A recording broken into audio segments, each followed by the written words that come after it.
This episode of Finding Demo Surf Fishing is being brought to you by the Kids Can Fish Foundation. Go over to kidscanfish.net and take a look at the awesome things that they're doing with these kids out of the St. Simons Island, Georgia area, and hopefully beyond with the clinics, camps, all these things that they're doing for the kids. All the money and donations that you do, because they are a 501c3 charitable organization, go back into the organization to help these kids get out and go fish. If they're going out to do a surf fishing clinic, they're leaving with a rod reel combo. They're leaving with good stuff. At cast nets, they're leaving with a new cast net. That way they know what they're doing, how they use the gear, and they're all set with a lot of fun pieces all put together. Every year they host the annual Running of the Bulls tournament in October, and it's a ton of fun. And the money that goes to that, same thing, right back into the organization to help these kids all get out, go fish, and learn. We have the addiction. It's time to pass it on to the next generation. And like their awesome unofficial logo is, more tackle boxes, less X boxes. I love that. Kidscanfish.net.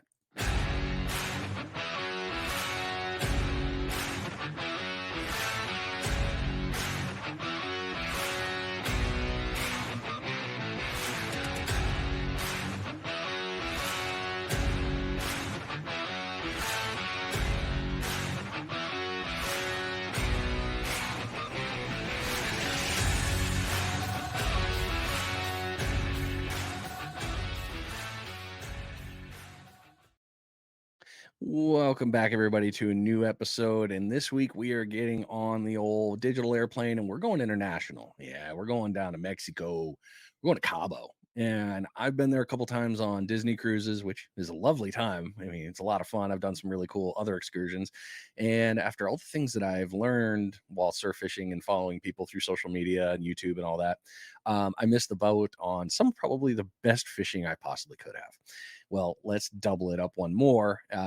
Recently scrolling through and I came across a channel called the CaboSurfCaster. And I'm like, what's this? And Wes has been doing this for a long time. It's really cool to see. And all of a sudden I'm seeing he's catching rooster fish from the surf. And I'm like, you got to be kidding me. I thought this was something you could only get in a kayak. What the hell? And then it just kept getting better and another catch and a different species. And this, I'm like, fury, just rage from missing out on all this opportunity. Well, thankfully, Wes is coming on the show. So this week, that's right, we're talking with the Cabo Surfcaster, Wes himself. So without further ado, welcome to the show, man. Hey, how you doing? This is it's good to be on here. I ended up I just got done fishing on the beach and I got home and got your message, so that's awesome to be able to get on here with you. Dude, I am so pumped and congratulations on all the cool things that you're doing down there in just so much success and all those years of knowledge and putting things together and making this happen. Seriously, congratulations on being that friggin' successful. Thanks. It's been a fun journey and it's definitely changing and in quite a few areas. Just the fishery down here and also the fact that everything on social media just seems to be shifting and how you have to create content and stuff, which is it's fun and difficult to keep up with at the same time, but it's been good. Yeah, we had a good time doing it. Dude, it's true. Before we even get into the questions, Hmm. the whole social media game has really just you got to hit this wicket, this wicket, this wicket. Okay, now you're okay. And then if you Yep. miss one of those, right back to the bottom of the algorithm. It's like, what did I do wrong? Yeah, no, I feel like we just got a handle on it, and things are starting to change again. But yeah, right now it's all about videos, short reels, and pretty much what I've found to keep up with it is picture people's brains being the dumbest, laziest things you can possibly imagine, and then create something that will keep the interest of the laziest, dumbest brain person ever. And that's what's selling on social media, which kind of sucks for us. I like doing longer form videos and more storytelling and more adventure type stuff, but it doesn't get eaten up at all on social media. So you got to make 15 to 30-second reels and make stuff exciting, interesting, flash in the pan, and that's what gets seen. So yeah, I still like to make my own stuff on the side, longer stuff that people actually want to sit down and watch for a little bit, and I'll keep doing it. Yeah, I've been told by a couple people that, "Hey, you're doing long form content, it's not gonna be seen." And I'm like, "I don't care. I'm doing long Yeah, form content. This is what I right do. on. I'm telling people's Good for story." you. Good for you. I mean, it's Yeah. and that's one thing I love about podcasting. In reality, it's doing well. I mean, I wish I could say that, Uh, "Oh, I'm not doing this." It's doing quite well, and the downloads are wonderful, and, hey, thank you to all of you that do that. I appreciate you, and we love you. But it's yeah, man, I agree. The old poop doom scrolling quickly, the quick thumb uh, swipe, it's definitely the catch on, man, and it's a yeah. hard friggin' thing to harness to pack in that much knowledge in 30 seconds to 1 minute. Uh-huh. It's just borderline impossible. Yeah. Yeah, that's why it's pretty much useless for, I mean, that's what you call it, doom scrolling, because it adds nothing to your day except oh, whoa, that's cool, you know. Yeah. So yeah, you don't learn anything. It's just a cool thing. I filmed a lot of videos this morning. I've got probably content for 10 videos this morning that I filmed, Wow. and it's like, yeah, it's amazing stuff, great, but it only lasts for 10-15 seconds. Mm. Uh, It's really painful. It hurts to hear it, and I'm like, I yeah. get it, and I totally do. Oh, man. All right, so let's get into podcast questions. Let's start at the very beginning. Tell us your story and what got you into fishing. Whew. Story. Start at the beginning. My parents moved down here to Cabo before I was born, so I ended up growing up down here my whole life. And it was a completely different world when I was a kid down here. There was about 10,000 people that lived here in Cabo at the time, and now we're somewhere right around 400,000. Um, so that much growth in my life has just changed how things are 100%.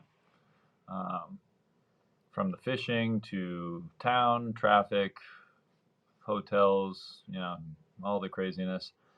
Um, but then I ended up I always really liked fishing. I was fishing with my dad when I was really young, probably 4 or 5 years old, and then kind of went from there. We used to fish, just cut bait and light tackle around the rocks and catch all kinds of stuff for fun and growing up. And then also along that in that same time frame, I ended up getting into spearfishing as well. So I did a lot of diving, a lot of free diving, spearfishing, and um, that was a good way to grow up, And then when I got to be about 13, 14, I had a buddy of mine who came over to the house one day.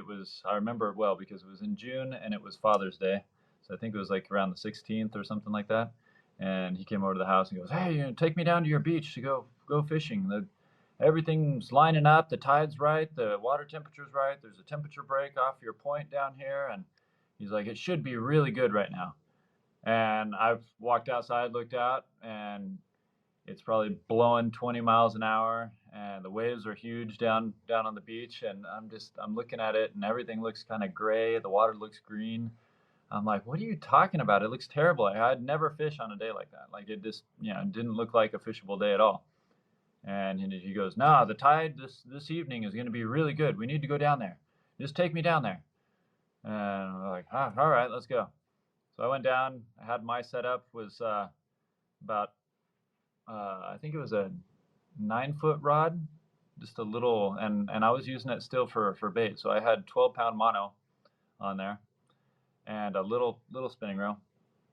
And we get down there, and wind's blowing, waves are big, and there's a big school of mullet right in front of us on the beach, and they're just flipping on the surface out there. And he goes, "Here, tie this lure on," and he gave me it was a Ranger, one of the Roberts Rangers, the top water, and he goes, "Here, tie this on and cast it through the school, reel as fast as you can, and just keep doing it." About the second cast through, I see the whole school just part in half, and there's probably 100 bait fish flying through the air, and a big rooster fin comes right down the middle, and my lure was coming right down the middle of that school, and everything just parted, and my lure was left in the middle, and the thing just came right down the middle and smashed my lure right in front of me.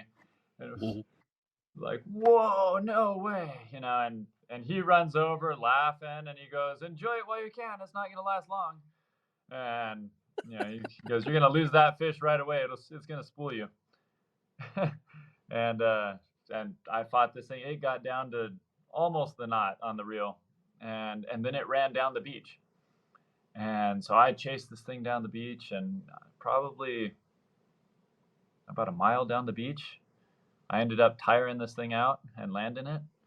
And it was about a 50-pound roosterfish, and on 12-pound mono with a little surf rod. We got it up, and I took pictures with it, and he goes, "All right, let's get it back to the water." And what? This is the biggest fish I ever caught. I'm not letting this thing go. What are you talking about? He goes, "No, no, no. We don't keep roosterfish. We throw those back." And I'm like, "Well, how am I supposed to? We got a picture of it. Throw it back in the water."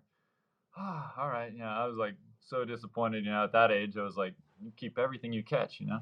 And so we got it back in the water and went home. And turned out, I took the picture into the tackle shop, and Minerva, who owns the tackle shop down here, she goes, "Well, you didn't catch it on that rod, did you?" And I go, "Yeah, no, that's my rod." He's like, "Well, no one's ever caught one and registered anything on 12-pound test. That would have been a world record." And I was like, "Oh, shoot. Well, give me a second. I'm gonna go do it again. I know right where they are. I'm gonna go do it." And so I went back out the next day, threw the lure. Same thing. It came up, ate the lure, took off, and in about 30 seconds, it goes, bing. There goes all Bing. the line. And I go, "Oh, so that's what they do." From then on, I was hooked on catching bigger fish off the beach on lures, and then I got a bigger setup, got a bigger reel, put instead of 12-pound mono, switched up to 20-pound mono. Now we're talking heavy stuff, And then I got over the course of that year, got spooled and broken off multiple times after that. Then I was hooked, and it went bigger and bigger and better equipment from there. And that's kind of the transition from there. And then I started guiding when I was about 17, and I've been guiding ever since. This will be 18 or 19 years now. I'll be 35 next month. So it's been a good way to make a living. Good way to get up in the morning and start your day is on the beach. And if you get to take people and have them experience that, and have them get on their first rooster or their big jack crevalle, or we got so many cool fish that it's really fun to you gotta like people to be in this business, and you gotta enjoy getting people on fish. And some of that's trained, and some of it's by nature. Some of it I had to like give up, you know, fighting my own fish and settle with hooking them, which is super fun. I mean, that now it's gotten to the point where I really enjoy it. So, and then that kind of catches us up till now. I mean, I've been doing that ever since. So, Wow. I mean, that's one way to get an addiction, and I can only imagine seeing that rooster fin saying, "Okay, that bait is mine." Dude, that must have been intense. it was wild. I still remember almost everything from that day. I mean, that was one of those ones seared in your mind. Ah, way to go. I mean, you just basically are like, "Yep, this is it." I mean, yeah, that doesn't get any better than that. Holy crap, dude. Like I'm giddy for you, so I can only imagine that. You put bait fishing away pretty quick after Yeah. that. Yeah, yeah, I don't see there any reason for anything after that one.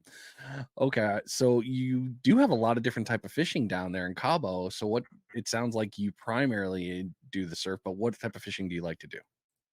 I mean, when I get days off, it's fun to go out on the boat. I got buddies who got boats down here, and it's fun to get out. I really like trying to chase yellowfin with um, lures, casting them with spinning gear from the boat, and get out in the schools of porpoise, or find them feeding on the surface out there and casting stuff at them and seeing them hit on the top. That's super fun, and it's happening right now. Unfortunately, tomorrow we're getting hit with this big storm, and my buddies were out yesterday and today, and I couldn't get out with them today, and they were booked on charters yesterday, and they slayed them. I mean, they lost multiple 100-pounders on poppers on and it was just, I was dying. Of course. Of And course. yeah, and now we got the storm tomorrow coming in, and it'll be kind of garbage for another week or so. So And you guys have some beautiful water in Cabo. I mean, granted, like I said, I've only seen it from the tourism side and you see it daily, but boating, fishing, surfing, swimming, scuba, all of it, perfect. I can only imagine the paradise pieces you have, and you have such a great fishery for so many months. I mean, borderline year round. And I know we're going to talk about that a little bit further in here, but Mhm. it's yeah, I feel your pain and not going to be able to go out with friends and catch tuna. Oh man, Yeah. what is your favorite thing about fishing? Hmm. That's an interesting way to word that because it's not what is your favorite type of fishing or what is your it's favorite thing about fishing. I think that's changed over the years. I think, Mm. especially being a guide and being the person who gets people on fish and tries to make that experience happen for people. That part of it has translated to me into um, trying to get very specific moments on video and like in a really cool way. So I really like that about fish. It's almost for me it's almost as good as the hooking up on the fish itself and is being even behind the camera or capturing that moment. You can go back and watch it. If it's shot the right way, you can go back and watch it 100 times, and it's good when you get home too. And then being able to be creative with that and turn it into something that you can show people, and it's all the little things that we as fishermen really enjoy about the sport is like when bait's blowing up and you see it start to happen and your mind just keys in on it right away. And I've stared at the waves and the water my whole life and probably spent more hours on the beach than anywhere else. And it gets to the point where like I know exactly when and how those things are going to happen sometimes, and if you get a camera on that and can be right there and turn it into slow motion and then show somebody how it happens. I don't know. That's just I like showing people all the things that get me excited about it. Because Oh I've caught yeah, all I've caught all the fish and I've caught them about as big as I'm ever gonna get them. And so yeah, I know you. Some of our questions down the road are going to be, what's next and stuff. But yeah, that'll lead into what I'm excited about. But this is what gets me excited on a daily basis is kind of the being able to capture it and repeat it, replay it, and get those moments and kind of string them together into something really cool. Tell a story. oh, and your videos do that. So if you guys haven't seen his stuff, when you go back and take a look, you'll see exactly what he's talking about. Your videos are very, very good about that. Thanks. Yeah. Uh, what has been your favorite or craziest catch ever? Huh. Um, I'd say I got a couple. So one, I guess I have to lead with the world record snook that I got about 2 years ago. That Wow. was like kind of the top and like you have a claim to something. Once you get an all tackle record, that's a big one. It broke a 20-year-old standing record, and so and it was actually the experience itself was one of the least rewarding Oh, no.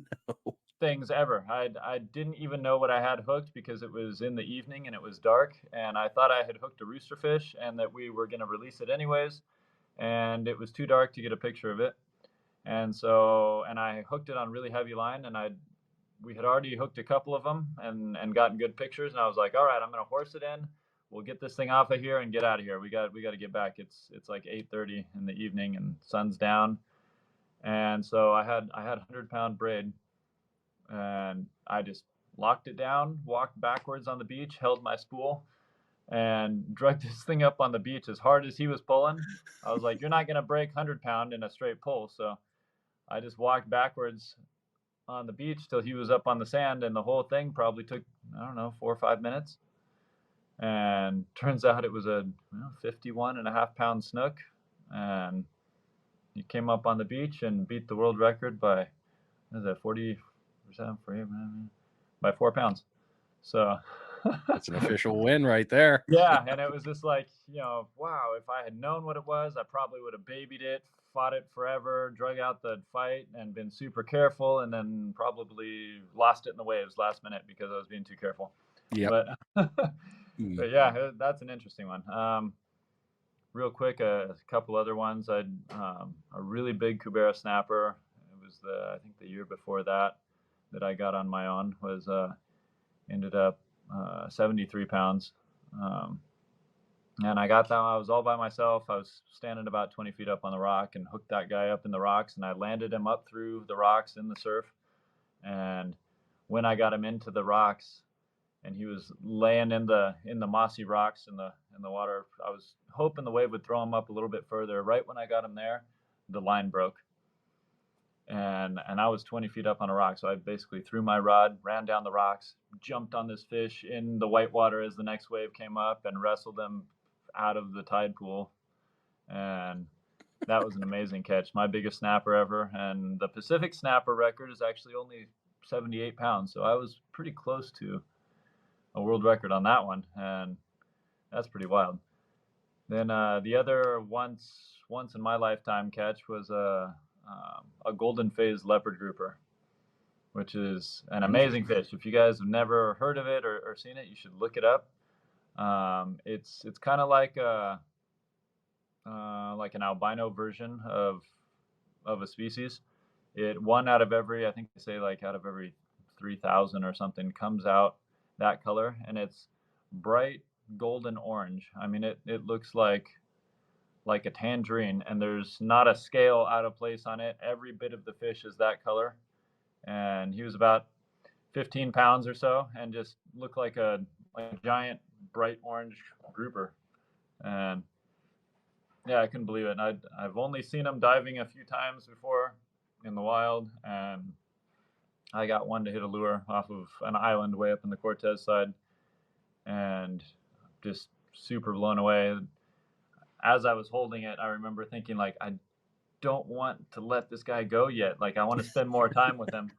And I got a little bit of time in a tide pool, keeping him alive, and just you're just admiring him. He looks like some mythical creature, and then I jumped in the water with him to let him go, and he took off like a bullet, and it was really cool. So those are probably, I mean, a few of many really cool catches, but yeah. That's pretty damn awesome. Man, yeah, you've had some good stuff there then. I mean, I'm not saying it's a full life, but man, is that a lot of really cool memory building. Yeah. Well, Yeah, this question, if I ever doubt it, all I have to do is go back through my phone and just start scrolling back through, yeah, and I think I have like 40,000 pictures on my phone, and 3/4 of them are fish pictures. So, I get that. I think yeah, everybody listening I to think this we all gets do. that. Yeah, yeah, Well, this is going to be a hard question then. I don't know if you're going to have an answer for this. What is a yeah. bucket list fish you want to catch? Ooh, this is not super hard. I got about two or three that are right up at the top of that list. Okay. One is I would like to catch a nice sized wahoo from shore, from Ooh, land-based position, and that'd be cool. it so I guess that same in that same realm is a wahoo or a billfish, big billfish, or yellowfin tuna. Um, so those three fish are on my list of ones that I would really like to get a big one from shore. Um, just you don't hear about it very often in the world. So That was going to be my next question on that one is like, is that a capable, is that an occurrence, a common occurrence or an uncommon down there? no, no one's ever done it down here. I don't know anyone who's landed billfish or wahoo from shore. There's a couple guys who've gotten some yellowfin. I've caught some small ones. Nothing nothing big, but it would be nice to get one with some weight behind it and have a have an amazing fight with it, But Yeah. yeah, some of those things. I mean, the billfish category. Uh, I've stayed up at night trying to figure out how I would land it if I hooked it. There's different scenarios. Like one of the smaller, medium ones, yeah, you could probably stop it. But if you get into something bigger, that's like, okay, now what are we gonna do? How are we gonna? And so yeah, those are some bucket list fish right there. That's fair. I mean, those are some serious notorious ones. That's great. That Uh, or there's a dogtooth tuna is another one. I'd have to go to the other side of the world for that, but um, that's another crazy fish. but dude, it's important. Like in our world, it's always good to have goldfish. It's like, all right, you can catch the same thing over and over, and that's fine and dandy. But there's something about catching the unicorns that just Yep. makes it the never ending pursuit. Mm. Yeah. Oh, good stuff. All right, so we're gonna start moving into the tips and trick. Actually, no, I lied. We got one more question in this category. Is there a dream place that you wish to go fish sometime? Oof. Um, yeah, there's a few, and I'm planning on trying to get to them in the next year to 2 years. So, I got, I mean, Oman's a big one for a lot of the big fish over there, the GTs and yellowfin tuna and Oh, tons Oman of is reef fish. nice. I would have a blast over there for sure. So that's definitely one on the list. And then, yeah, I think that probably there's some places in mainland Mexico I'd like to go. A few places off of South America that I'd like to go. Madagascar would be an interesting one too. Uh, That New would be. New Zealand. Um, New Zealand's a good one for those huge yellowtail they have over there. Um, where else? There's actually, and I haven't done a lot of research on it, but there's actually some really good places off of Japan. So you don't really think of Japan as like a huge you know area to go shore fish, but I know a couple guys who have gone over there and done that and caught some really crazy fish. Those big dogtooth tuna run through there as well. So See, I would have thought Japan would have been a great place to go for shore fishing, but yeah, I'm weird like that. I'm like, yeah. anywhere there's sand, I I want to just put my toes. never really considered it till I ran into somebody who had done it out there. So So funny you brought up Oman. I was there. I was there on a deployment. We hung out at the wow. embassy. We were there for a couple days, and I wasn't into surf fishing like I am now. And like thinking of like as soon as you said it, my butt hurt meter went up about 20 points. So yeah, yeah, that's good. But yeah, Oman is a beautiful country. That's a real cool place to visit. I really Yeah, enjoyed that place. yeah. That'd be cool. Hopefully, I can get out there one day. Well, I'll be following your channel, watching. Well, well, we Yeah. nailed into this one for sure. So we're gonna move into the tips and tricks here. But before we do, we got to get into the bait checks. Let's do that.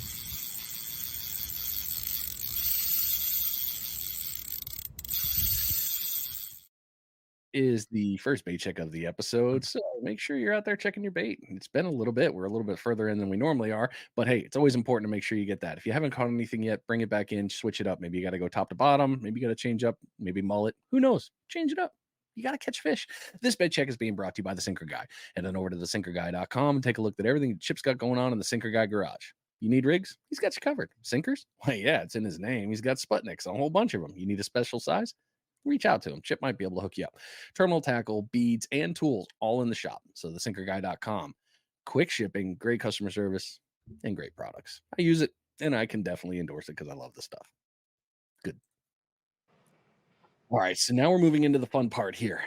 Now your whole area, you've got holes. Obviously, you've got honey holes, you've got spots that are, and yeah, I know this produces. I know this is good. But if you were to think about it, how would you do this? How would you plan your fishing trips?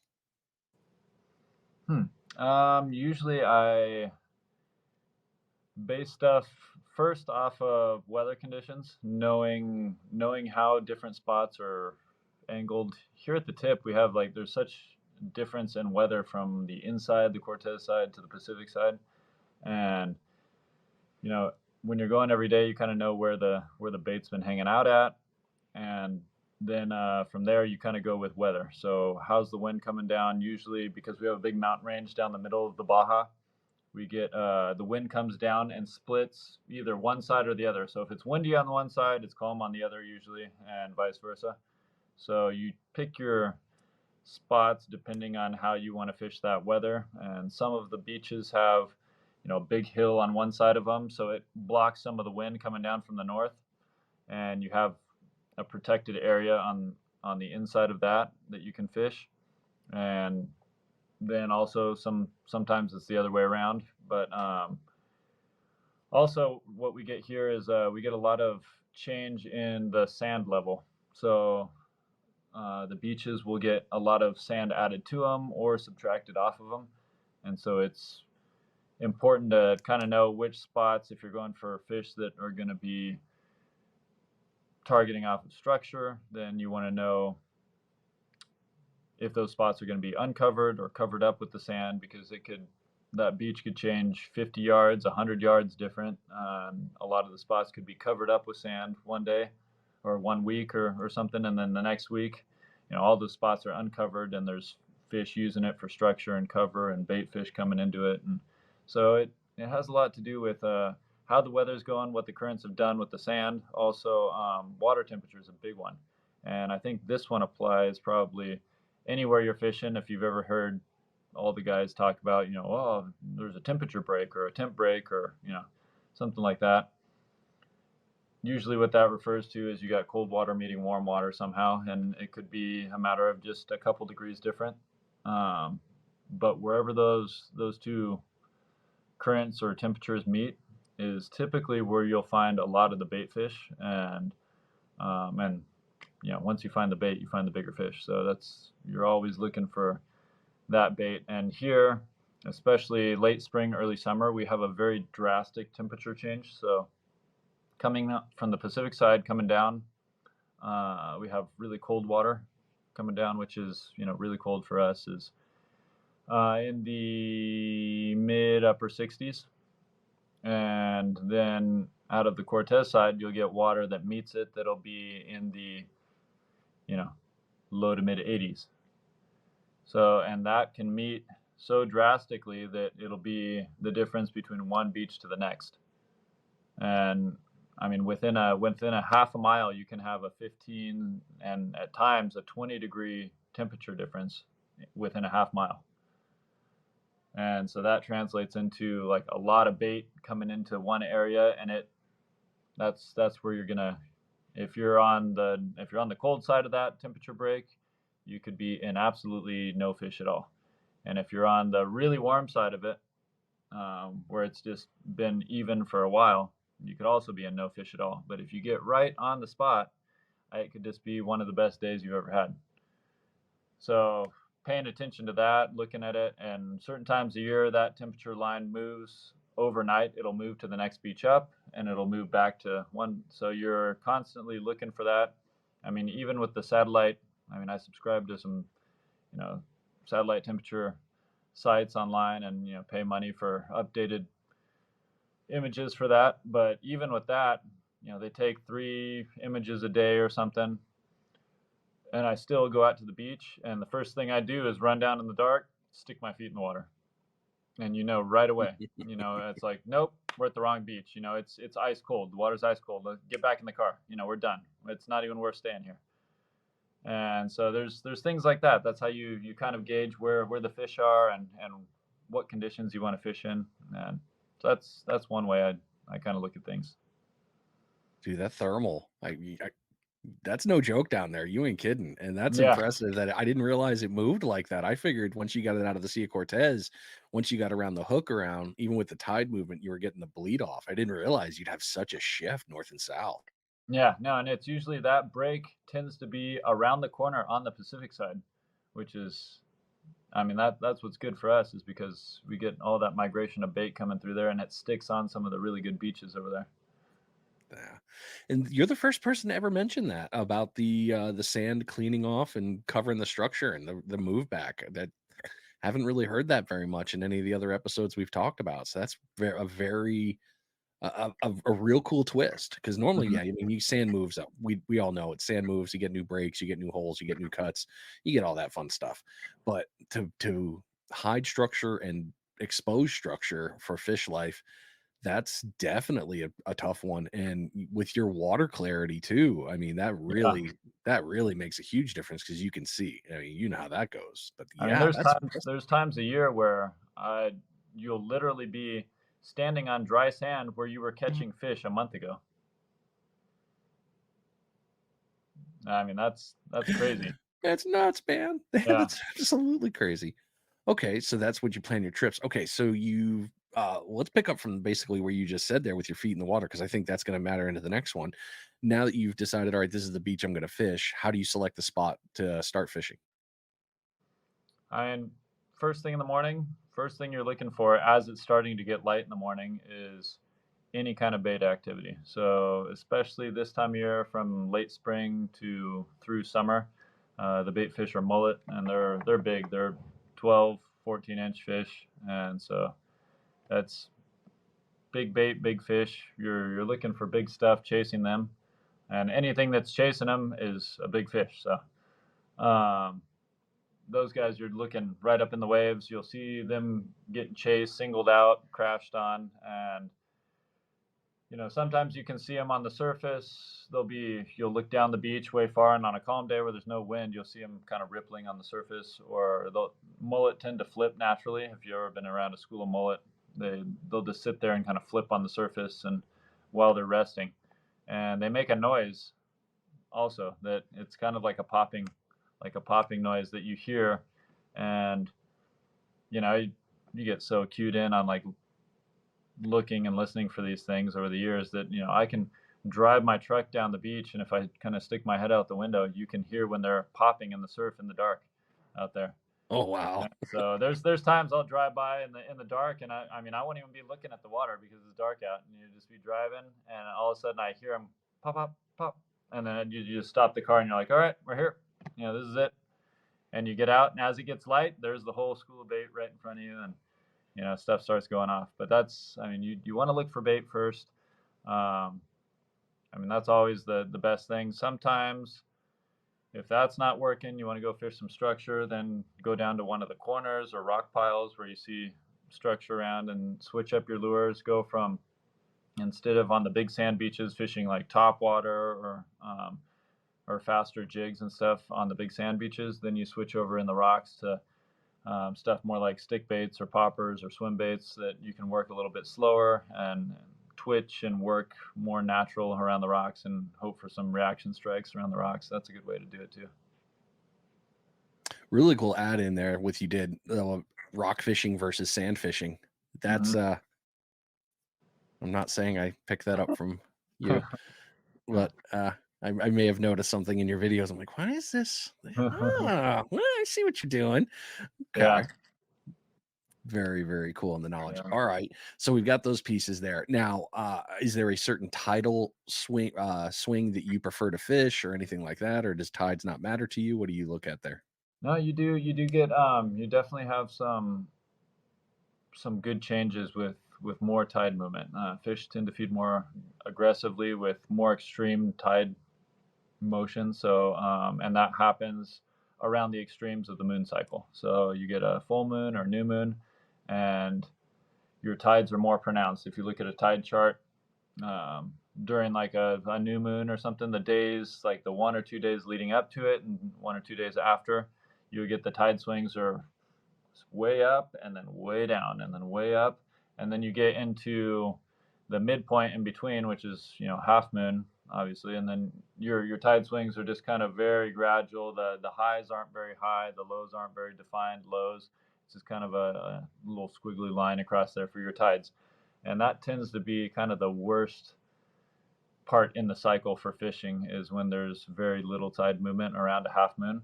So you either want to choose one or the other, and a lot of people are like, well, full moon fish feed at night and they're not going to be hungry in the morning. And I think there's some truth to that, but it tends to happen more offshore in the blue water stuff, where fish are just always swimming and always. I think inshore, all the bait rushes into the beach right early in the morning, and that full moon doesn't make a difference on how fish feed. They just go off of the tides. So it's better to be on one extreme or the other. Full moon or new moon around those tides is best. And 1 hour either side of the extreme of the tide, whether it's the high tide or the low tide. I kind of prefer high tides. So an hour leading in, the hour after, those are good times to fish. Very interesting. And you bring up some really cool points there with the difference in the moons, because normally full moon fishing always just pisses me off. Mm. Because I don't have a lot of luck. It's like every time I go out full moon fishing, they've been eating all night, and I was sleeping. I'll admit it was my failure. Uh-huh. But you try to get them in the morning and the day, they're like, "Bro, I'm full. I'm just gonna lay here, man." But with the way the tidal swing works, that's a really cool new nugget of knowledge there. Very nice. Um, but you brought up one, and this isn't on your list yet, but you brought up a really good question about nights.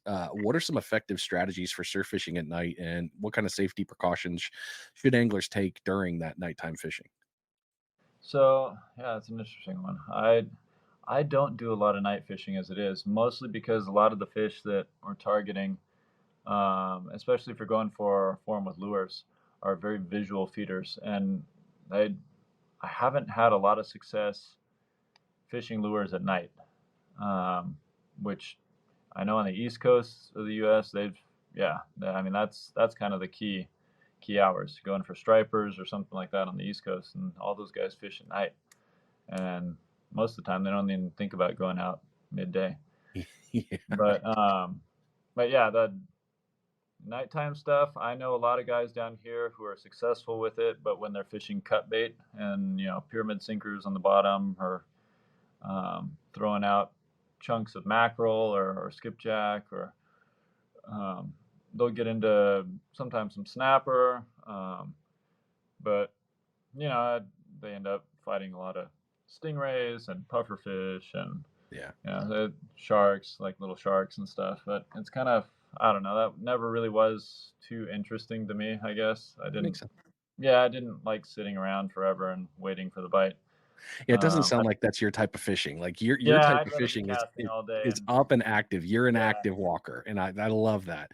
And I've noticed that. Like uh, I don't see you out there with the beach cart lugging the monsters, setting the sand spikes. No, you're a mover, and I think it's really cool. It's an important too because yeah, you can go change anything in a moment's notice. But yeah, I was wondering if you did that at night. I was like, it's bold.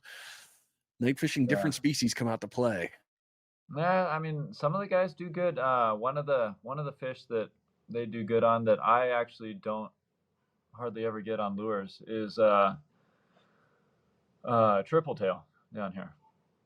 They get Oh, some okay. they get some really big triple tail down here at night on bait, just sitting around, and I've almost been tempted to go out and do it just to knock it off my list and get a big one on that. But it's still it's one of those things I'm like, oh, it sounds so just like a dumb way to like frustrating way to fish. I don't know. I'd dealing with bait and sitting around. I don't know. It's just one of those things for me.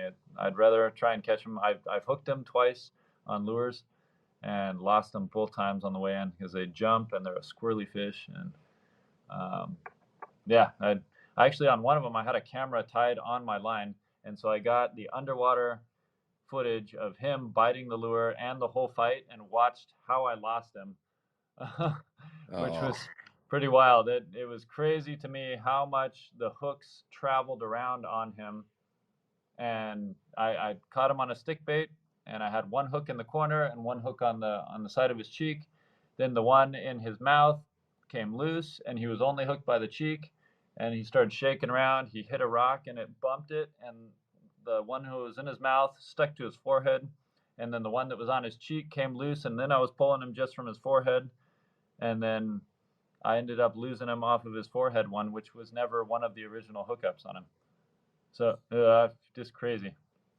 it's a Uh, hell of an afterplay, though. I mean, which yeah, cam system were you using? I just tied one of those little water wolf cameras on there. Yeah, yeah, I know what you're talking Uh, about. Okay. yeah, and they're kind of a hokey camera, cheap. I wish some company would come out and do a really good one of those. I think Weston is doing one um, similar, but it just seems like a good quality one of those would be such an addition to the film world of fishing. Not just they're doing it so that you can cast it out on a pond with bait and just let it sit on the bottom and you can look at your bait. But for an active casting added video content, that would be a really cool thing if you could get it in higher quality and something like that. But So there's a yeah, couple. Well, we can talk after the show. I know of yeah, one. I have one in my brain that's telling me it might be huh, right up your alley, but like I hear a lot with, especially in our community, the Go Fish Cam, Uh-huh. is a big one here, and, the only issue I have with that one and the one that I have, which I'm not gonna talk about here on this podcast, I'll talk about another time because I Uh-huh. haven't got full troubleshooting done with it, is, it's great because it's neutrally buoyant, which is like, okay, that's fine and all, but they're 4 Mm. ounces. So, I Yeah. mean, you're already hucking You're one adding. thing out. Yeah, and it's like, all right, Yeah. how much do I wanna see if I can, make this rod go on that much Yeah. weight? So, yeah, I did. it's I actually did throw around the Go Fish Cam for a little while. oh, did you? Okay. Did some footage with it. I I liked I liked all the footage that I got that was actually most of the stuff not ever connected to the fish. As soon as I hooked fish with it, for some reason or another, the it seemed like the automatic light sensor on it wasn't keeping up with the if you had a fish that had any kind of shine to it and it shone, it was just like this giant white shiny thing in the screen, and it didn't compensate for the it was like their light sensor or something on the camera. So then it was just like you're just looking at this big like shiny silver thing going, and there was no definition in the video, which was kind of a little disappointing on that. So I quit using it actually because of that. Maybe it's a glitch they've fixed since then, but it was back in the day when they first kind of started coming out with it, and um, I was actually excited to use it, but I know the Water Wolf, even though it was lower quality video, did compensate better for that particular thing. Yeah. I think the Water Wolf was pretty light too, if I'm not mistaken. It was like a Yeah, what, 2 yeah, ouncer or something? yeah. It was super light, and then but it only recorded 720p. Ah, So yeah. when you're trying to mix it into like either 1080 or 4K stuff, then It it doesn't really like looked, that. yeah, it really looked low quality. Um, Yeah, that hurts. yeah. Um, so let's talk about the lures. So you've mentioned a couple different ones. I mean, you've mentioned Mhm. poppers, stick baits. What other kind of lures that you like to use, for your fishing? Typically when I'm going out, I'll have at least this time of year about three styles, and then multiple you know different lures or brands or models around the styles. The stick baits are a big one. I really like fishing stick baits a lot, just because they're very versatile. You can work them faster, and if you need to, you can skip them up on top. And then if you really want to slow them down, you can go really slow and just like slow twitch them, and they'll swim back and forth and look very natural. And especially some of the custom made ones are, they're so natural looking now. They look, you can match some of the baits so well with them. That's a good one, and they cast fairly decent. And then another style would be, then you go from your stick baits that are kind of subsurface to surface lures and skipping lures, and those tend to be a really great tool in your surf fishing bag, so to speak, because they cast really far. They tend to be some of the better casting lures. Real streamlined, got some weight to them, something that's 2.5 to 4 ounce, um, and you can launch them a mile out there and then reel really fast and have them skipping across the surface. And they draw in fish from out further. You can cover a lot of ground with them. Usually, what I'll do is walk a big sand beach and just cast. I'll cast, do a full cast, and I'll walk 10 steps while I'm reeling in or something. Make another cast way out there, walk another 10 steps as I'm reeling it. You're kind of systematically covering a beach, and you can get out. I mean, with some of my better ones that are weighted just right for the setup I'm throwing, I can get about 180 yards out of a cast, and so Nice. you're covering a lot of water as you walk down a beach, and you go 200-300 yards down the beach, casting every 10 steps, and you've covered a lot of ground.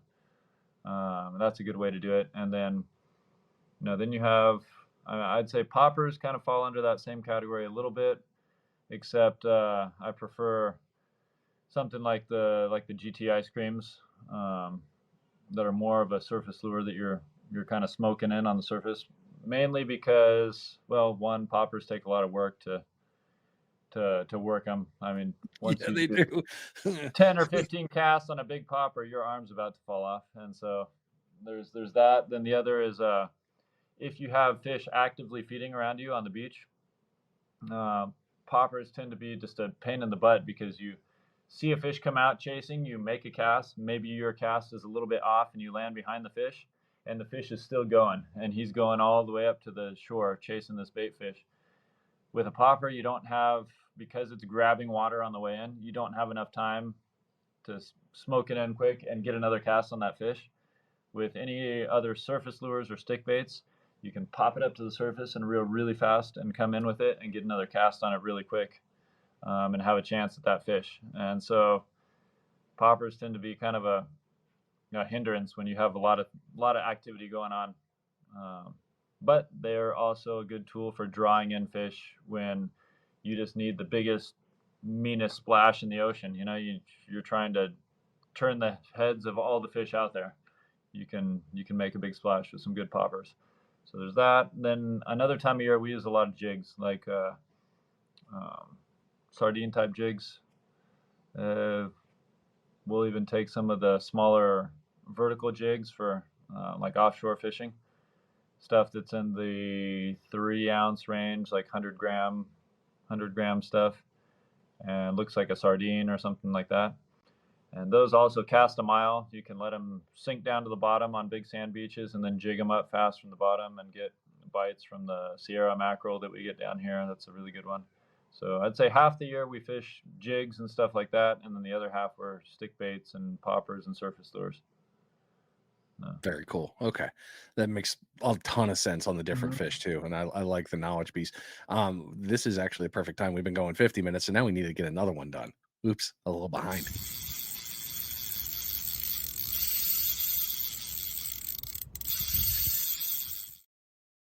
This is your next bait check of the episode. And hopefully, you caught a bunch of fish. And this knowledge, hopefully, you've been like, all right, I'm done with this. I'm throwing on a lure, man. This is just getting me better. And you're just going to start playing different games because there's a ton of little cool nuggets right there just dropped, especially on how to cover more beach. Hopefully, you guys picked up on that.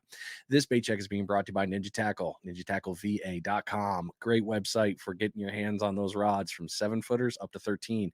You guys know I love the 7-footer for the days where I'm throwing really close to shore, my kayak, stuff like that. I have 2 Ninja Diagers that are 12 inches. I've got my 8.6 and I'm throwing metal on and other lures. I'm throwing that all out there. Love that set of products. You need reels, rigs, bait. He's got it all in there. If you're into shooting and firearms and firearm accessories, Ninja Tactical. Lots of great other cool pieces in that side for you to take a look at. Always good. Matt's doing great things and he's got great customer service and he's there to take care of you. So ninjatackleva.com. Okay, so now we've really crushed into this, man. I mean, you target so many different fish though. Do you go out with a, hey, look, I'm catching roosters and roosters only, or do you kind of go with a range of what you want to target? Part of it depends on the time of year. We definitely have specific seasons for certain fish. The roosters and jacks tend to be together most of the time. So there's a time of year where it's kind of roosters, jacks, and really big needlefish. We get these needlefish that are like 5 foot long and Wow. huge. I mean, they look like a small marlin or something, and they're fun. A lot of people see them as like a nuisance fish, but when you get into the really big ones, like we caught one a couple weeks ago that was 20 pounds, and I mean that's a big Jeez. needlefish. A Yeah, I mean, huge it's like needle. that big around, and it has a head that's as wide as my hand when you go to grab them across the back of the head. And, they're a cool fish. I mean, granted, roosters are kind of what everyone wants to go for, but so one time a year is kind of those roosters, jacks, and needlefish, and that's the about end of May through. We'll still have a couple roosters hanging around through September, and so we're coming up to the end of the season right now for them. As soon as the storms start rolling through, they kind of move on. So that's the season for the roosters. Then we get into the fall, where it's like October, end of September, October, November, even December, and we have a good shot at catching dorado from the shore, or mahi, or dolphin fish. They depends where you're at, Yeah, what they call them. depends on what area of the Yeah, world you're in by yeah, the exactly. name. But they come in the fall close enough to where you can cast to them from shore and get them on topwater stuff. So you're skipping those GT ice creams or jigs too. You get jigs, and smoke them across the surface, and you get some good bites on mahi. You don't land a lot of them because they're really good at jumping and shaking out the hook, and that's just kind of a signature move for them. But they are very fun to hook up to, and they're fast as lightning when you're chasing. You can't outrun them by reeling as fast as you can go. So that's a really fun one that time of year. Then we get into December, and about mid-December or so, all the Sierra mackerel start showing up. The water cools down, and they're a fun one because they are also very good to eat. They're some of the best eating fish down here, and they look just like a Spanish mackerel on the East Coast, but they're different. They're a different variety, I guess, and they have super white meat, not oily, not fishy, Oh and some wow. of the best eating fish you'll ever have. So, and you can have mornings where you get into a lot of them. Like you'll get them. They're a quick bite, super early in the morning, but you can get them back to back on casts. I mean, you can literally cast 15 times and catch 10 fish. You know, I mean, it's there can be mornings like that, and they're super fun. You keep them. They're in the mackerel family. You're not in danger of wiping them out, so you can keep as many as you want. There's no limit on them, and that's all with jigs that time of year. So metal jigs, early morning, and bite is pretty much done by about 8:30 or so. They're done and out of there by that time, and so that season lasts from about mid-December through, I'd say, beginning of April or so, and then another month goes by, and then you're back into the Cabrera snapper, the Colorado snapper, and then the roosterfish start showing up, and you have an overlap with them, and so it's a year-round thing. I'd say probably our slowest time of year is starting about now, where we get the really hot water in. Our water is almost up to 90 degrees, and most of the areas around here it's 88 to 90 degrees, and the fish start to move out to deeper water, and so it's not quite as productive until we get some of those storms clear out some of the warm water. Okay. Yeah. Warm water does never, in my opinion, it's not a Yeah. great combination with surf fishing. So you want that mid range where you're going to get Uh-huh. plenty of customers to come in and get after it. Mhm. What do you do when you go fishing in a brand new place? Brand new place. I guess you kind of take a little bit of your knowledge from home, wherever you're used to fishing, and you start there. You translate it into that, and then obviously, I like talking. So you start talking to people in the area. Start, talk to some of the locals, and ask them what they've seen. Doesn't mean that they've caught that fish or the way that you would catch it. Just ask them, what are those, what feeds around there? What's the possibility of getting stuff? So that's a big thing. I went to Australia. I fished Australia a few years back, and um, it was fun going out there and taking what I knew from here. And I went out there, and the guys told me half the stuff I was doing for out here wouldn't work out there. And don't take it at face value. Go ahead and do it yourself. I found a couple things that they laughed at me because I had a 12-foot rod, and all of them, they all use like 7, 8 foot, 8 foot stuff, 8.5 max. I mean, I even had a 9-foot rod, and they're like, "Oh, that's too long." And so I got out there. I'm like, well, screw that. I'm still taking my 12-foot rod because that's what I catch fish on. That's what I know how to fish with. And we got out there, camped on these islands way offshore, and sure enough, morning time came around. We were on the rock as gray light was coming around, and you could see a big school of fish out in the distance in this bay kind of coming in. And they have a long-tailed tuna out there, and it's kind of looks like a skinnier version of a bluefin tuna.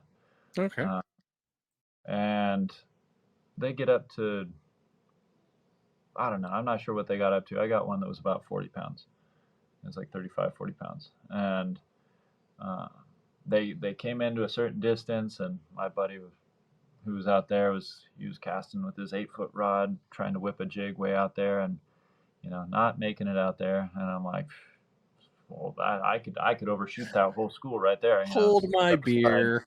Yeah, exactly. So put a jig on and whipped it way out there, and it was like nah, well, right away, hooked up right away. So, anyways, that was a fun one to disprove them on that. He didn't think I'd be able to land it. It was no problem. So um, that, and I've fished Florida a few times, which is not too dissimilar from what we do here. But I wanted to get a big tarpon, and I had been going back for years and to the same spot trying to get a big tarpon off the dock. And everyone said, you can't land it from the dock. You can hook it from the dock, but you have to hop in the boat and chase it down in the boat. And uh, I took my surf rod, same one I've caught all my big fish on down here, and they go, nah, you're gonna pull the hook on that. That rod's too long. You're just gonna pull the hook on him. And nope, sure enough, it was second attempt. I pulled the hook on the first one. I'll be honest. I did pull the hook on the first one. Second attempt, got the hook in it, and this thing went nuts, jumping everywhere. I had to put a ton of pressure on him, and everyone was yelling at me to get in the boat, and I didn't want to get in the boat, so I stayed on the dock, and I managed to turn him around, and the thing taped out to between 180 pounds, 200 pounds. It was a big fish. Ooh, yeah, that's And not tiny. no, landed it, got it up there with my surf rod, and felt pretty good. So all that to say, go into the area, ask a little bit about it, get a feel for it, but then do what you know, and what you're comfortable with and what you trust in. That always, like they say, you're going to catch fish on the lure you have the most faith in. Yeah. Yeah. Yeah, Yeah. that's the one you're gonna tie every time too. It never Yeah. fails. I don't fish crocodiles too much, but I know some guys that, fish crocodile lures, and they have so much faith in those things, and they go out and they've outfished me a couple days on the beach with their crocodile lure, and I'm like, shoot, I don't fish them that much, but you're Yeah, it gets yeah, me in trouble having some favorites. I shouldn't, but I really do. I was like, yeah, you're still good, yeah, and then you feel really bad when it flies off. Okay, yeah, gotta go buy another one of those. yeah. Oh Exactly. yeah, gets you good. Oh, okay. Dude, you crushed this. Thank you so much. You've just been nailing this one for the tips and tricks and knowledge. Now let's get into your business. Let's talk about guiding. Um, I mean, you started off an interesting point there in the beginning. Your buddy came by, and that's when you caught the monster rooster here. And that would have been like the set match for me. Like, yep, this is what I'm doing. But what got you to say, all right, that's it. I'm gonna be a guide. It was actually someone else down here. There was a guy who started running a taco shop down here, and a lot of people who come down here know Jansen Lures. And it was Stefan who, way back in the day, I'd hang out in his tackle shop and we'd just talk fishing half the day. And he goes, "Oh, you should start taking people out. I used to guide, don't do it anymore. And, you should take people out. I'll send people your way." And I was like, I don't know if I want to do it for work. I like doing it for fun. Not sure if I want to turn it into a job. And he kept pushing for it. And I was like, all right, well, shoot, I'll buy a couple setups. Yeah, I'll do it. And so then it was like one of those, I'd take one person out a week or something like that, or a couple people out a week, and it wasn't a very big deal, and just a little bit of extra money on the side for gas and lures. And then I think it really started taking off. Well, then I got married, and then it was like, well, if I want to keep doing this for work, I actually have to turn it into a job and like actually advertise and take it serious and like Yeah. actually make money if I want to pay rent. So, um, yeah, then it was more serious. I advertised a little bit more, and then the whole social media thing kind of took off. I remember before it was all, you just printed pictures out and you had, you know, printed your Kodak or your pictures out at Costco, and you showed people, here's a stack of pictures, flip through those. And then it became, you started posting stuff on Facebook and on Instagram. Instagram even came later. I mean, that was quite a bit later. But as soon as you started doing that, then you start getting all this attention. And I remember it was like I never took out a person that I hadn't met in person before, like at the tackle shop, or it was like a direct contact person. And like I never booked people ahead of time, which was interesting. It was always like I'm standing in the tackle shop, meet someone, hey, you want to go out Thursday? I got room Thursday. You want to, And then it switched from that to now I'm booking people online before they even come to Cabo, and that was like a huge deal. And that's just about the only way that it happens now. So, um, yeah, it's just an interesting journey and how stuff changes. And now I don't advertise at all, and most of the time I'm looking for a day off, and it's nice to have just a day that you're not, on the beach, that you can go out and either fish for yourself or, fish on the boat or do something a little different. So it's changed for sure. Damn the success. Yeah, yeah, yeah, you know, That's great, dude. I mean, seriously, that kind of yeah, that's phenomenal with the growth. I mean, it's and to be able to get it through word of mouth business or people have seen you and then they know like, yeah, this guy's legit. You built that and you've just created this monster and it's doing well. It's all I mean, it's all on your back and all that hard work and it's paid off so well and your stuff is well, going to apparently be fun. consistent. Yeah, if you're consistent for year after year, then it just turns into something. Yeah, it kind of does. Who knew? Yeah, yeah, right. What comes with going on a trip with you? So you get out of tourist Cabo, which is kind of cool. I think that's a big thing that kind of gets overlooked because everyone who comes to Cabo, it's just always the party scene or downtown or the marina, and it's neat to get away from all of that and get up on some of the beaches where some days, I mean, you never even see anyone else. You're out there, you're all on your own, and so we get up there, we meet actually right now because Mexico is no longer doing daylight savings time change now. Really? Yeah, Good this is for the first them. year. I mean, I am It, fully on board with that. yeah, it's kind of crazy. So now, I mean, because we chase the light in the morning, now instead of meeting people at 5:30, now I meet people at 4:30 in the morning, which is that's always a fun conversation to have with someone who's on vacation. Is I'm going to see you at the dock at 4:30, and they're like, "Say what?" Yeah, that's what I um, said. yep. So yeah, so we meet at 4:30 right now, and we've been fishing till around 10:30 in the morning, and most of that action happens earlier in the morning. That first light, all the activity, and some days it pushes through the morning longer, and we're chasing fish longer. Um, and it's cool because now we you can actually scout for fish with drones, which is neat. So we bring a drone along, and on those really big, multiple mile sand beaches that you don't know where the bait is or what's going on, you can fly the drone down the beach and be like, oh, 1 mile down the beach that way, there's a school bait. It's got 4 roosters on it. Let's go. And you can run down the beach and go target those exact fish, which is just a neat thing nowadays that we can do.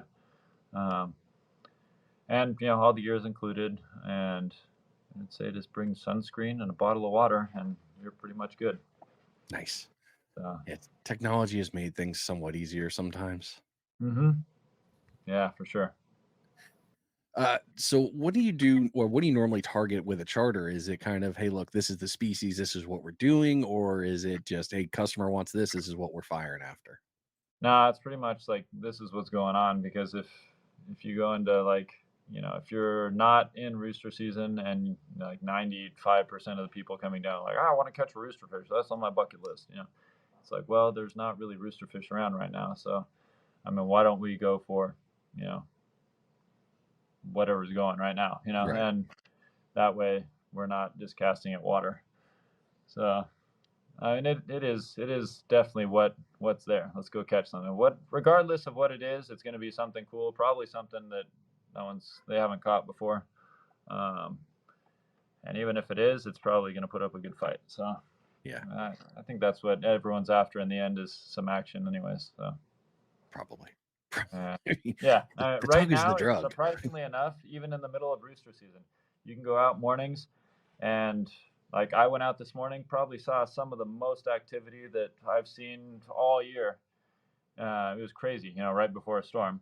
Yeah, the storm front. The Yeah. fish were just going nuts and jumping and chasing and feeding. I didn't catch a single fish. Really? Yeah, I mean, get that. And Wow. but I got some of the coolest videos you'll ever see.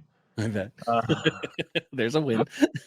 yeah, I finally, after I figured out that it was going to be really tough to stick into a fish, I was like, all right, screw it. I'm grabbing the camera and I'm going to film. And I had my buddy with me, and he was casting and stuff. But it takes, when the fish are like that, they're so keyed in on the bait fish. Yeah. And where the bait fish were, the water had no visibility. It was really murky, a lot of silt in the water. Mm. And they were coming up and feeding on the surface, and you had to put your lure right on top of them while they were feeding. And it was just, you had to be a perfect aim, and even with that, you had to have some luck. And it was just more fun shooting them with the camera and filming them, and and you'll watch the videos. And I told my buddy Angel, I go, man, people are gonna watch these videos, and I guarantee you, every single person who watches this video, in their heart, is gonna think, oh, I would have had that fish if I was there. If I was there, that fish would have been mine. Because we're shooting it, and then I'll slow it down in slow motion, and you shoot it in 120 frames, and you can slow it down to where it looks all buttery smooth, and the fish Yeah. is just right there chasing, and you're like, oh, I could have put my lure there 10 times, and he would have eaten it.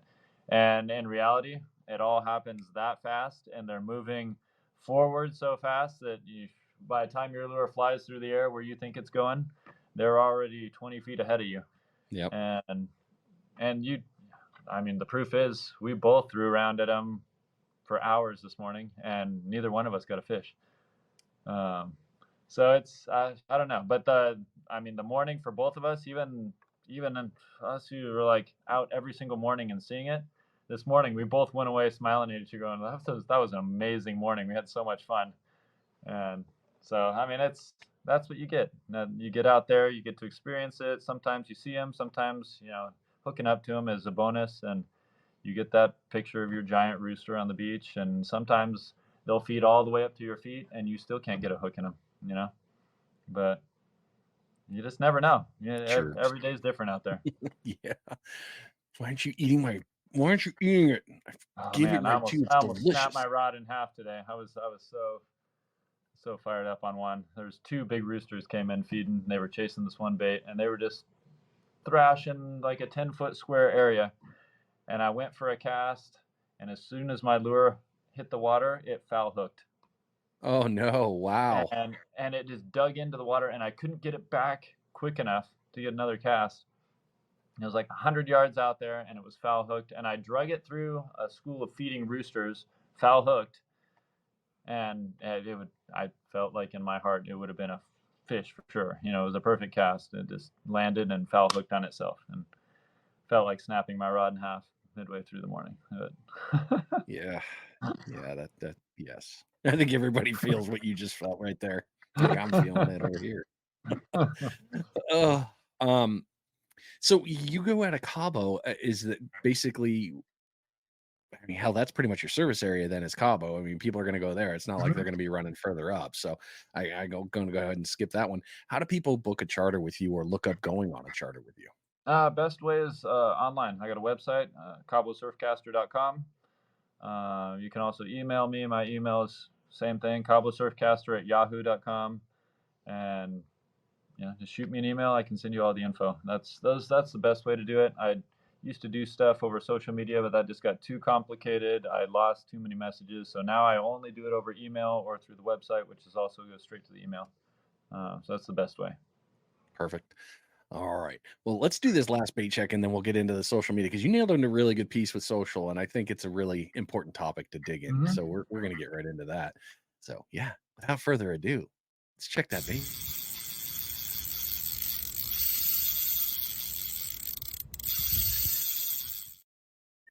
It is your third and final bait check of the episode.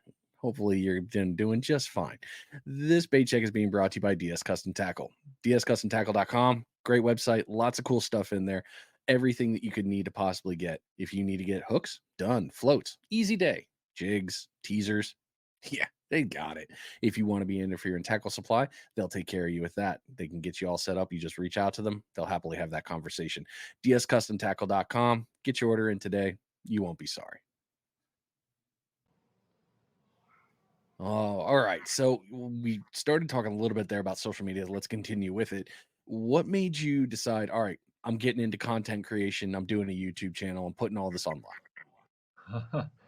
I guess that just came from a little bit of what I was talking about earlier, just enjoying sharing those moments with people. And most people don't get to experience some of that. They never see roosterfish feeding and like having them chase stuff all the way up to your feet, or just the all that cool stuff that we see as fishermen when you get out there and just gets you pumped. I mean, whether it's you're on a bass pond somewhere and you're fishing top water for bass and you see them blow up on something over there and you're just like your legs go weak and you get your cast in. I mean, that those kind of things, if you can capture that stuff on video, that's just the coolest thing for me. And the fact that now we have social media where you can share it and get it out to a bunch of people, and people appreciate it too. It's fun when you get the appreciation from people and people think what you're doing is cool and they appreciate your creativity. And I really enjoyed doing it for that. I never really grew my YouTube channel that much because, well, for some reason or another, the algorithm on that wants you posting every single week, sometimes multiple Oh times a yeah. week in order for you to grow. And I really like doing really high quality edits or creative stuff where you spend a lot of time putting it together and timing, and you make it's kind of like an art piece, and then I just couldn't crank that out. You can't crank that out that often and fast enough. And so I ended up growing more on Facebook and Instagram. Instagram has really taken off. Unfortunately, you don't make as much money on that, but coming to this point, everyone's like, "Oh, you should have a YouTube channel. If you had that many followers on a YouTube channel, you'd be making good money." And it's like, "Oh, great. Well, I'm glad I'd focused on the one that didn't make money." Um, but it's all about, for me, being able to share it. And, my Instagram channel has a pretty good audience, and it's a lot of people who are super responsive, which is fun. I enjoy the interaction with people. I like the people that follow it often and comment. I try and get back to everyone I can get back to when they comment on something, and that part of it's fun. And then you run into those people at some point in person, and it's I don't know, it's just awesome to be someone who can bring that to you if you're stuck at a desk job somewhere, and you want to see some of that stuff. And I know how it feels because I do it with other people around the world. I watch their stuff, and so it's like, oh man, I wish I could go over there and do that. And and then one day when you make it happen, then it's pretty awesome. So that's kind of what got me into the social media part of it. And then apart from that, it does help and builds up your business, and that way you advertise organically and that whole part of it as well. So would you So, say, well, running this, or what has been one of the biggest lessons learned after running these channels and doing, all this piece with social media? hmm, um, huh.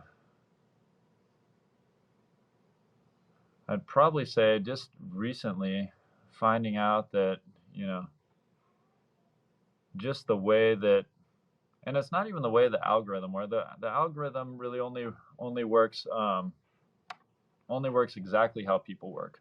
So if you think about how people how people digest stuff, how people watch stuff, and even how lazy we are when we're scrolling through our phones, and if something doesn't catch your attention in 2 seconds, then you're over it.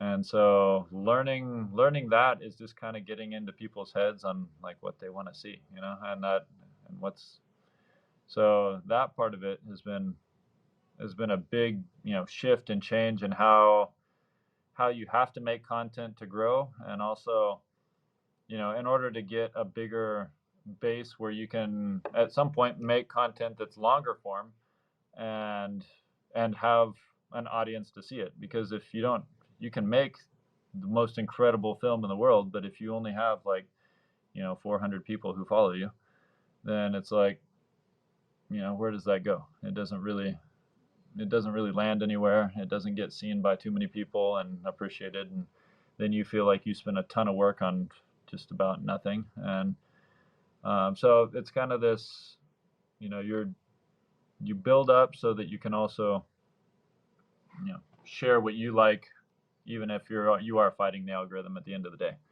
But it also works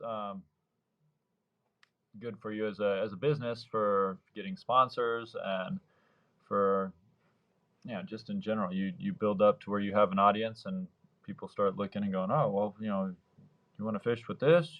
We'll send you some of this, and so it's, I don't know, that whole journey. You can kind of climb that ladder as you go up, and push where you're at on that level. And apparently numbers mean everything on that. So that's kind of It's the damn truth. right. Yeah. I mean, he's running the podcast here. It's like, you know exactly what I'm talking about. Yeah. I mean, for those of you that have ever thought about getting in this game, it's a fun game. It really is. But it truly is a numbers game. I mean, you Hmm. want to make money? Okay, you got to hit XYZ wicket. They have these things in place for what they are going to get out of that deal to be able to give you a piece of their pie. And it's a fun one. And but on the worst one I found too is with doing this is you'll get some really off the wall, like, "Hey, we'd love to sponsor you." And you're like, "Who are you? And what are you offering me?" And then you're like, "Okay, this sounds kind of cool." And then you realize it's not nearly as good as you thought it was. And it's really a bad thing. And you're like, no, no, no, go away, go away, Yeah. please. Yeah. Yeah. But you do the best you can with it. So it's fun there. Um, this question isn't on your paper, but this one I think ties in really well with what you just said. What advice do you have for an aspiring digital creator who want to blend this passion for surf fishing with the creative endeavors? That's a good one. I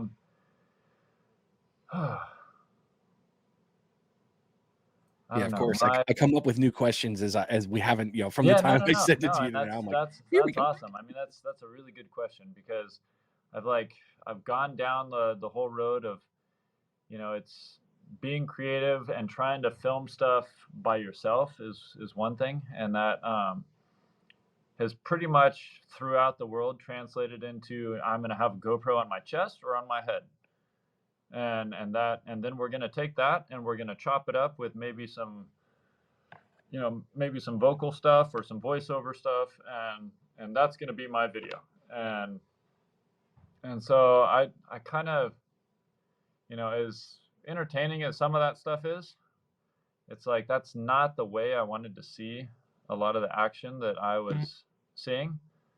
So I went for probably the more difficult approach, and probably the reason I didn't grow on YouTube. And the just that whole thing is I went for straight up camera with a lens where I could zoom in and try and catch action. And most of the time, and you'll see that in a lot of my videos, is I'm not in front of the camera in a lot of my videos. I am a little bit more now, but for most of the years it was me filming. So that becomes difficult.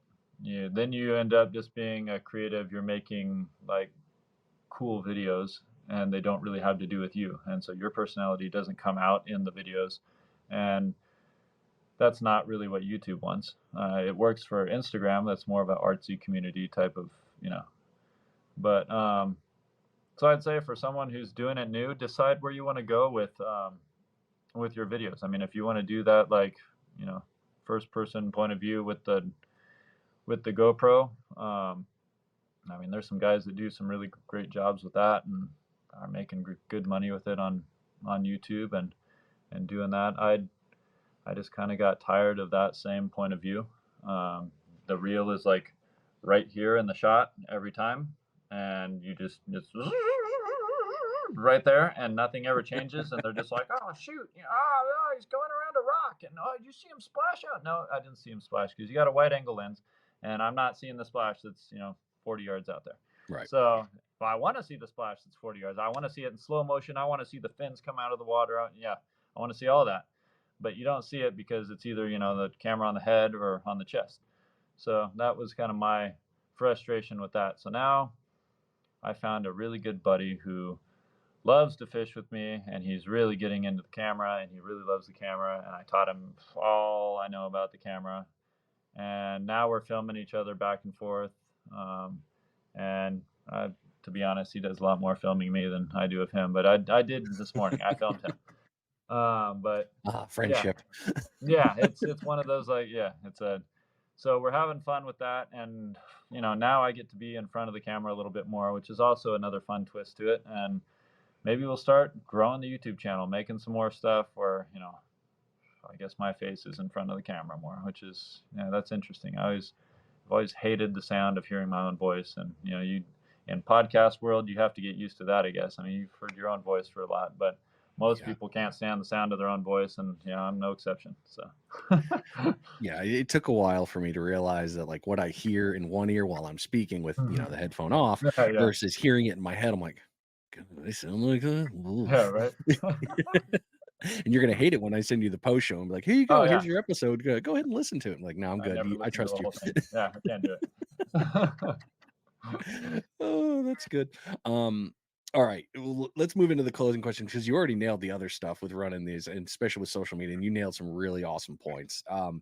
And you guys can definitely go back and we'll talk about that here in the closing questions. So, advice for beginners, for someone who's just starting out in the surf fishing, what's one piece of advice that would you give them to get started on the right path? Well, if you have access to it where you live, and fish that area well, and you know figure out the tips and tricks in your area, but then take that and try and expand from there.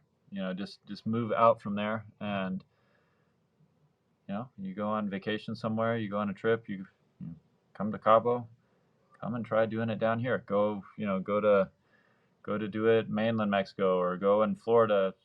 So I mean, there's great surf fishing all around, and you know find a style that you really enjoy, and figure out how to translate it into wherever you go, because fish are fish wherever you go. I mean, they act the same. They feed in very similar manners. You'll always find predatory fish wherever you're going.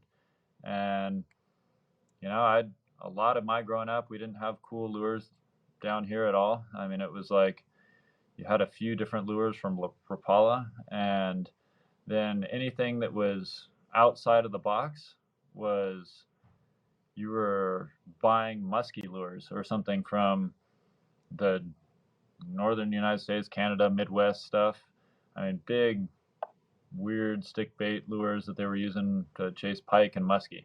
And then you were ripping the hooks off of those and the split rings and throwing them in the trash, and then going and putting some like actual heavy stuff on, and then using it for the fish around here. And it was crazy how, like, I was buying lures that were made in Poland that they use for pike and stuff over there. And those were such an amazing lure for snapper and grouper around the rocks here.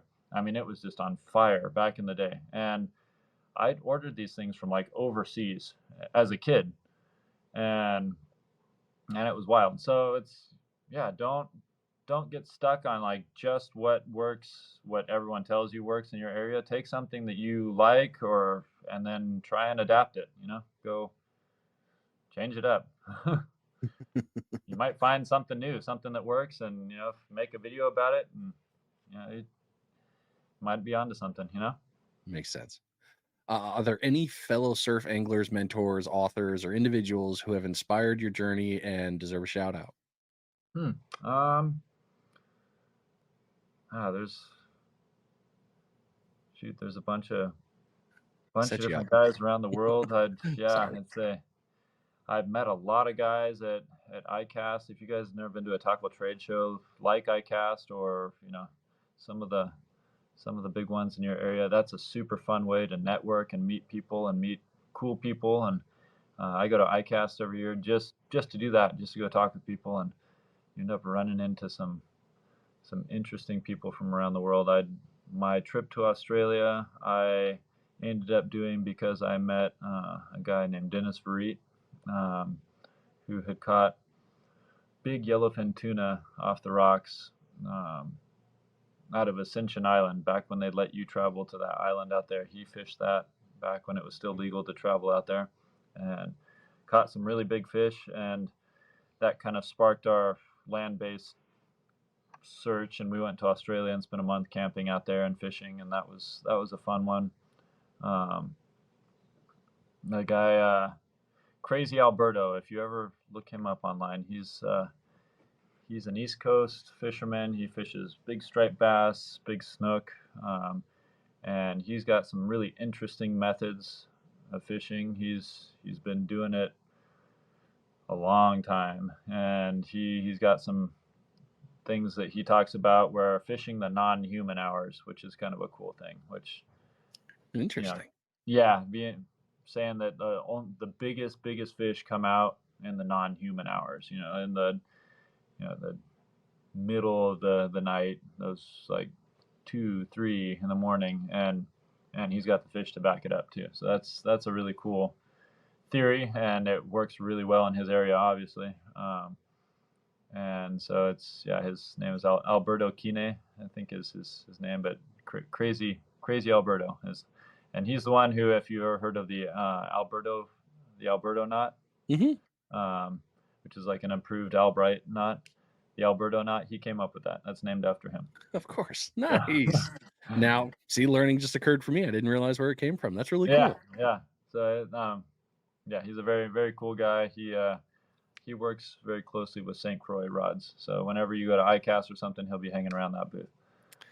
I wonder if I met him last year. I unfortunately didn't get to go this year. I was busy getting something done, and Yeah. I unfortunately I've been waiting a while for that one. So I missed ICAST this year. I went last year and loved it. Uh-huh. Absolutely had a great time. I went with the Fish Bites team, and it was a lot of fun. And you're right, man. It's a hell of a networking, and you can learn so much. And it was also the sign where I realized how tiny surf fishing is in the fishing world. I used to Uh-huh. think we got so much water, man. Yeah. We are the water. And then you realize, oh crap, Bass owns this game. We don't own this game. Yeah, yeah, no, trust me, all the funding that I try and go for any kind of media creation or fun trips or anything, it's like I always get met with, "Oh, we spent all of our budget on bass fishing." Yeah. Like, what? It's like, come on, I'm gonna go, I'm gonna catch this world record something off the rocks, and you can't give me, nope, we already spent, $70,000 on what's his face, who's the champion bass fisherman. It's like, gosh, dang it, you couldn't even give me a couple for, you know. And yeah, I mean, it's just, yeah, the bass game is king because they make 80-90% of their earnings off of bass. So I mean, it makes sense. It's Yeah. not yeah, it's not really Uh, a question or competition. no.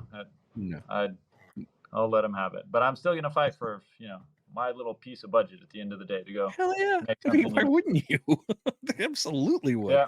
Yeah. All right. So we're coming down to the last four questions here and we'll get you Mhm. out of here. What's a message you'd like listeners that listen to this episode to take away from the conversation about surf fishing today? Um, Surf fishing is definitely one of those ones. It's a hard way to catch fish. It's not the easiest way to catch fish in the world. If you want the easiest way, go out on a boat and go do that. So, on the flip side, really enjoy what you're doing. Just enjoy the process of it. Enjoy the learning.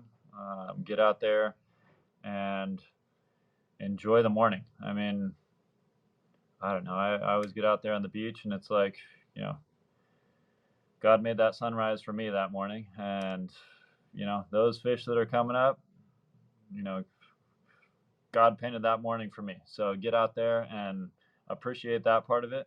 And I don't know, if you catch a fish at the end of the day and it happens to be a good one, then man, that's a bonus. Very nice bonus. Very good. All right. Where can listeners find more about your content, learn from your experiences, and stay updated on your surf fishing adventures? Hmm. Um, Mostly, I would say I'm probably most active on Instagram, CaboSurfCaster on Instagram. Um, I'll do stories and we'll be posting reels on there. I'm trying to shift a little bit more into some of the other platforms to try and grow that a little bit more. Facebook is another decent one. Don't get back to people quite as quickly on there. But yeah, and we're gonna start trying to post more on YouTube. We got a few fun things coming up this year that we wanna be doing and hopefully posting on there. But yeah, I mean, I'd say you want to see the most recent stuff going on. It's probably going to go up on Instagram. Very cool. I will make sure I'm looking more at Instagram because me and Instagram, we're not friends right now. We're having some anger. Yeah, I can imagine that. Yeah. Mm. All right. Final question. And this has been great, man. But what's next for you? Next, that's an exciting one here. Here's what's in the works. I'm trying to plan a trip down to Colombia. Um, Ooh, yeah, nice. so there's some areas in Colombia on the Pacific side that I would like to get out to and fish and try and chase those bucket list fish we talked about earlier in the episode. That oof, that I think it can happen. And talking to some of the locals down there, kind of like I was telling you, you should do when you go to fish a new area. Talk to people, ask them questions, figure out what they catch, and they're always going to be doing it in the traditional way. Sometimes what everyone else is doing, and that's obviously, if you've seen any of what I do, that's kind of not how I do it. So um, going down there and doing it a different way, and catching those fish, and talking to him, he goes, well, shoot, I've been following you for a while, and like, you could definitely tick those fish off your list if you come down here. Like, I have spots where you know it's wild. It's just, nobody fishes it. We'll fish it in the boat sometimes, and close enough that you could easily cast from shore. And I've been following your stuff. I'd love to get you out there and try and see if you can catch them, because none of us have ever even gotten off on the rocks. And you know, and I'm like, well, shoot, you put me there, and I'll do it. Challenge accepted. And yeah, so that's a trip right now that we're planning. Hopefully, end of next month. Um, and yeah, we're working on getting some funding. I think there's the possibility of saltwater sportsmen being involved in it as well. Um, Very nice. that'll Love be those that'll be guys. fun. So you might see something about it there, if they can get the sponsors all lined up for that. I'm working on trying to get my sponsors lined up and trying to snake some money away from the bass guys. And but but yeah, regardless, that's a kind of a bucket list trip and fish for me. So I think I'm gonna make it happen regardless. We're gonna try and do it, and we're gonna go and film it and film some cool stuff. And maybe hopefully you'll see one or two of those bucket list fish crossed off the list and post it up there with a fun video. So Dude, that'd be awesome. I'm that's so excited for you. that's what's next, I think. Yeah. Oh, well, you have done such an amazing job in this episode, just like you do in all your stuff. I mean, this was wonderful. You gave so much great knowledge. A lot of people are going to just be able to do so many great things with fishing. And hopefully, I mean, if I'm in Cabo, I will call you well before I leave to come to Cabo. But I will happily try to come out and book and fish with you. And we'd love to go do that. And I know that this episode's going to help a ton of people. So thank you so much for coming on and giving us the time today. I really appreciate it, Wes. No, it was a blast. Thanks. That's what we do it for, is to share it with other people. And it's cool to get the word out there, the info. And if you yeah, like I said, if you want to follow along with some of that stuff that we're doing, that's probably online's the best way to do it. And I really appreciate all the people who are following along and commenting on stuff. And it's encouraging. I do it for other people like that. So yeah, awesome. Thanks for having me. No problem. All right. We will talk to you again soon. You take care. Right on. You too. All right, ladies and gentlemen. Yeah, I got a ton of knowledge. I got a whole page and a half of notes. It's pretty insane. But hopefully you guys picked up some stuff. Make sure you're going back and taking a look at Wes's stuff. That's Cabo Surfcaster. You can find them on the social media platforms. Great info to follow. Lots of good stuff. And like you just heard, some really cool stuff coming in the future. Thanks for hanging out here at Finding Demo Surf Fishing. Always good to see you. Always thankful that you're here. Share it out. Hell, all we do is learn from each other, right? It's the only way we can make each other better. Learn and continue. Been good. I'll see you. I'm out of here.